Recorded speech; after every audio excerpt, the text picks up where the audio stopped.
아멘. 자, 오늘 우리가 잠언 9장 그리고 10장에서 13장까지의 말씀을 읽었는데요. 우리 잠언 10장 처음에 보면은 솔로몬의 잠언이라고 하고 시작을 하고 있습니다. 그래서 10장부터 13장까지는 솔로몬의 잠언이 계속해서 이제 이야기가 나오는데, 구조적으로 살펴보면은 특징이 하나 있죠. 어떤 특징이 있냐면 지혜 있는 자, 미련한 자, 이런 식으로 해서 대조를 이렇게 하고 있습니다. 그리고 의인과 악인을 또 구조적으로 대조를 해서 계속해서 그런 식으로 비교를 하면서 설명을 하는 것을 볼 수가 있죠. 한번 예를 들어 한번 볼까요? 10장 1절 말씀 보니까 한번 이렇게 써 있죠. 솔로몬의 잠언이라 지혜로운 아들은 아비를 기쁘게 하거니와 미련한 아들은 어미의 근심이니라. 그리고 10장 6절을 한번 보면 또 이런 식으로 나와요. 의인의 머리에는 복이 임하나 악인의 입은 독을 머금었느니라. 자, 지혜 있는 사람, 미련한 사람, 그리고 의인, 악인을 대조해서 말씀하고 있는 걸 보게 됩니다.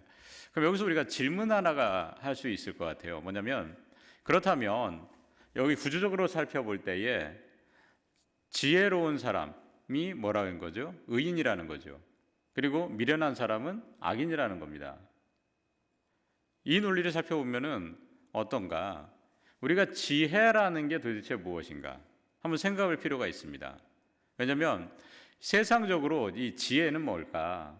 사전적으로 정의를 내려보면은 지혜는 뭐라고 써 있냐면, 어떤 사물의 이치나 어떤 상황, 그런 것들을 이제 바라보면서 그것에 현명하게 대처하는 능력, 이런 것들을 지혜라고 사전에서는 설명하고 있습니다. 그러면은 어떻습니까? 여러 가지로 좀 우리가 불편하죠. 왜 그런가? 생각해 보면 이 세상을 살아갈 때 아주 머리가 좋고 똑똑한 사람은 그러면 의인입니까? 그리고 좀 머리가 좋지 않아서 어떤 것을 판단할 때에 잘 판단하지 못하는 사람들, 이런 사람들, 그런 사람들은 악인입니까? 그걸 생각해 보면은 뭔가 좀 불편합니다. 이상합니다. 그러고 보면 성경에서 말씀하고 있는 지혜라고 하는 거는 뭐예요? 세상에서 말하는 지혜와 뭔가 다릅니다. 그럼 성경에서 말씀하는, 특히 이 잠언에서 계속해서 지혜를 말씀하고 있는데, 여기에 성경에서 말씀하고 있는 지혜란 도대체 무엇일까? 우리가 분명히 그것을 알 수 있어야 됩니다. 자, 그것을 알기 위해서 우리가 9장을 한번 살펴볼 필요가 있는데요. 이 9장의 말씀을 살펴보면요, 9장도 구조적으로 두 파트로 나눠지는 걸 볼 수가 있어요. 9장 1절에서부터 12절까지가 그리고 13절에서 마지막 절까지가 이렇게 나눠진다고 우리가 볼 수가 있습니다. 그러면은 우선 1절부터 보면은 뭐라고 써 있냐면 이렇게 말씀하고 있습니다. 지혜가 그의 집을 짓고 7기둥을 다듬고 라고 말씀하고 있죠. 그리고 3절의 말씀을 보니까 자기 여종을 보내어 성중 높은 곳에 불러 이르기를, 그렇게 말씀하고 있습니다. 자, 여기서 우리가 생각해 볼 수 있는 게 뭐냐면, 성중 높은 곳에 이르렀다고 그러죠. 거기에서 말씀했다고 합니다. 그래서 외치게 했다고 그러죠. 성중 높은 곳엔 무엇이 있었느냐? 예루살렘 성전이 있는 거예요. 성전. 그곳에서 사람들에게 외쳐서 이르되, 뭐라고 하느냐? 5절 말씀 보겠습니다. 너는 와서 내 식물을 먹으며 내 혼합한 포도주를 마시고, 그렇게 말씀하고 있습니다. 자, 여기에서 내 식물을 먹고 포도주를 마시라고 그러죠. 식물은 히브리어 원어로 뭐라고 써 있냐면 레헴이라고 써 있습니다. 레헴이 뭐죠? 제가 예전에도 여러분들에게 말씀을 많이 드렸는데, 베들 레헴은 뭐예요? 그러면 빵이라는 뜻이에요. 떡이라는 뜻이에요. 레헴. 그러면 너희들은 와서 내 떡을 먹어라, 빵을 먹어라 라는 거고, 그리고 포도주를 마셔라. 여러분, 뭐가 연상이 되십니까? 내 떡과 포도주를 주고 마시라고 한 거, 먹고 마시라고, 뭐가 떠오르세요?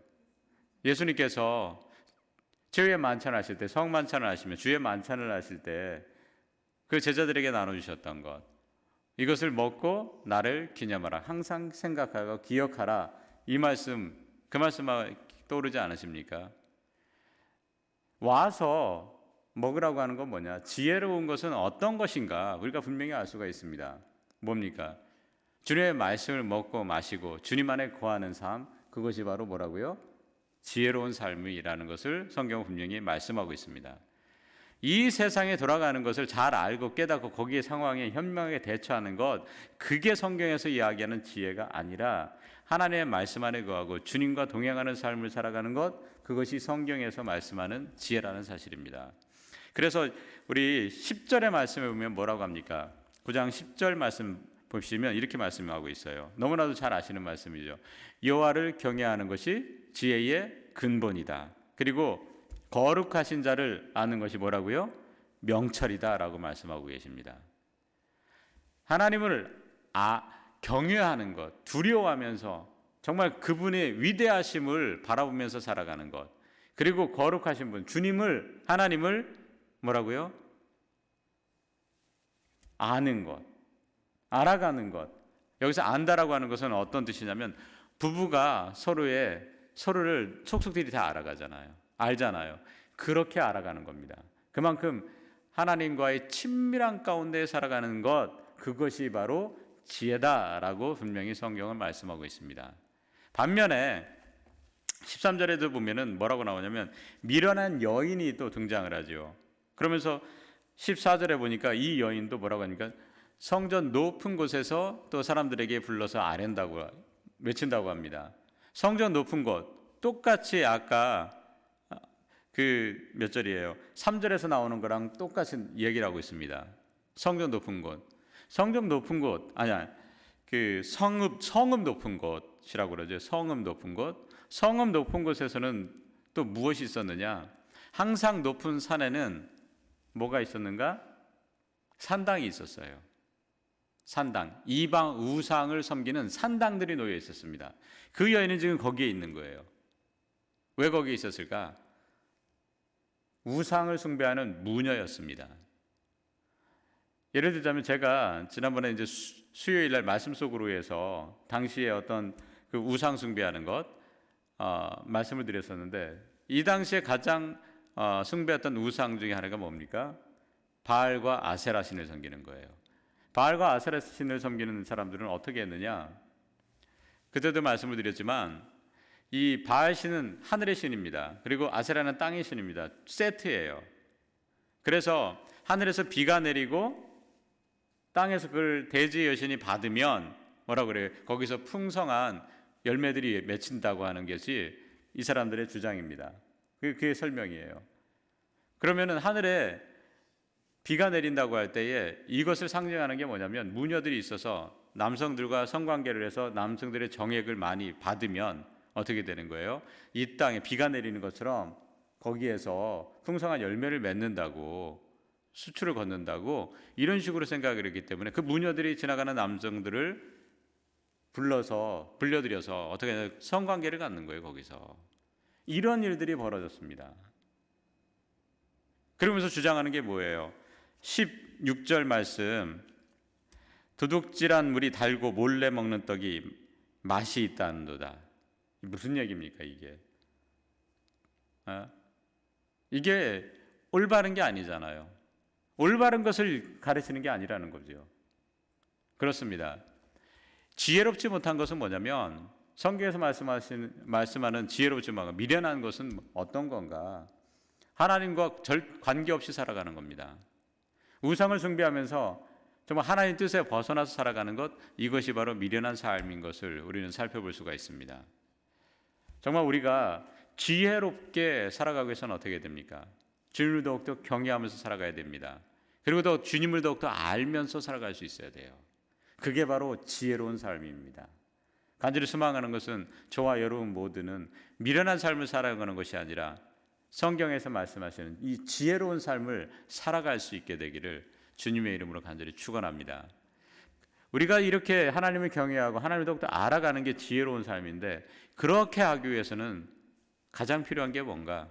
오늘 잠언 13장 1절 말씀을 다시 한번 좀 봤으면 좋겠습니다. 뭐라고 써 있냐면 지혜로운 이들은 아비의 훈계를 들으나 거만한 자는 꾸지람을 즐겨 듣지 아니하느니라. 자, 아비로 표현을 하는데 자꾸 지혜로운 사람은 들어요. 그렇죠? 말씀을 들어요. 그렇지만 뭐라고 합니까? 미련한 사람들은, 거만한 사람들은 꾸지람을 듣지 않습니다. 말씀을 듣지 않는다라는 거예요. 그럼 우리는 어떻게 해야 됩니까? 하나님의 말씀을 계속해서 우리가 들어야 되겠죠. 그래야만 우리가 지혜로운 삶을 살아갈 수 있습니다.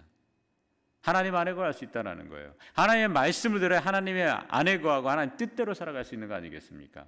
오늘도 우리들이 이 세상을 살아가면서 하나님의 말씀 안에 거할 수 있기를 간절히 소망합니다. 말씀을 항상 묵상하며 살아가길 원합니다. 그럴 때에 오늘 하루의 삶이 하나님과 동행하는 삶, 정말 하나님께서 보실 때에 귀하고 복된 인생, 지혜로운 삶을 우리가 살아가게 될 줄 믿습니다. 그러한 삶을 살아갈 수 있는 저와 여러분들 되기를 간절히 소망합니다.